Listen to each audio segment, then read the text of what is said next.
W11, more about interference.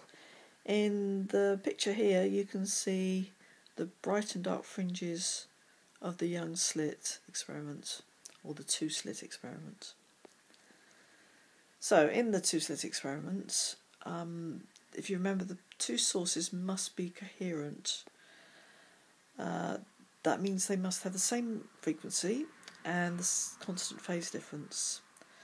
So the distance from the source to the two slits may be different, but that difference is constant, and therefore so is their phase difference. So we'll draw a diagram to try and illustrate that. So we've got a light source here, shining. Some of the light is going through a single slit here, and the light diffracts, so it spreads out, so that it shines through both of the double slits and diffracts again, so the two beams, two rays, overlap and can produce a pattern.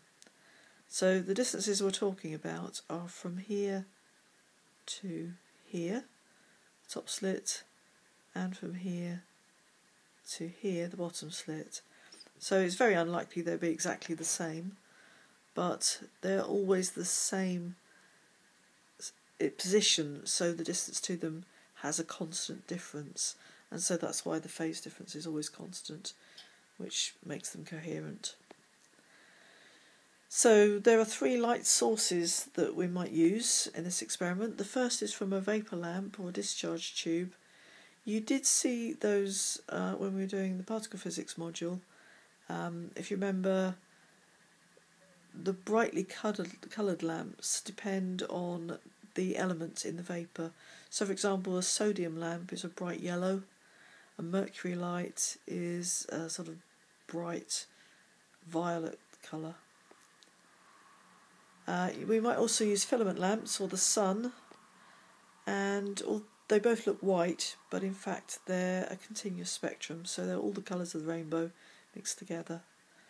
And lastly, we might use lasers, and lasers are highly monochromatic. That means mono on the front of any word, it means one, and chromatic means colour, so a single colour, and that also means they're a single wavelength.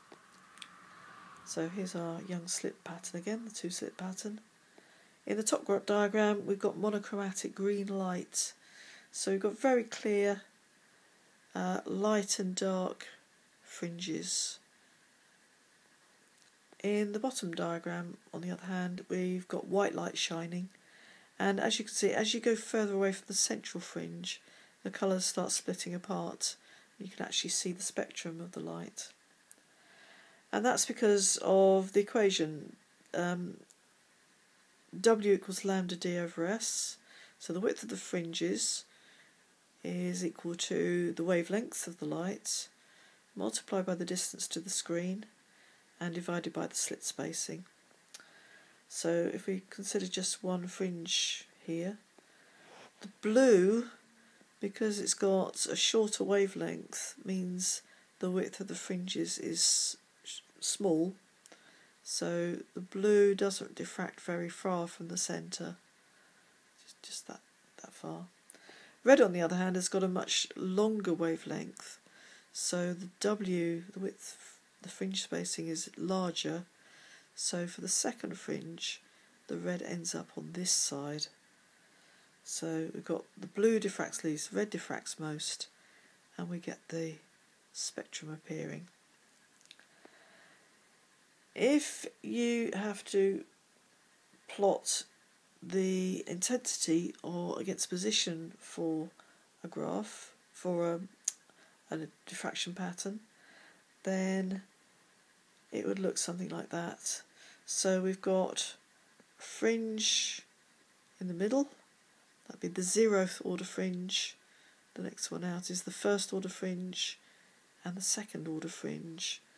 And the key things about this pattern is that the fringes are equally spaced and equally bright.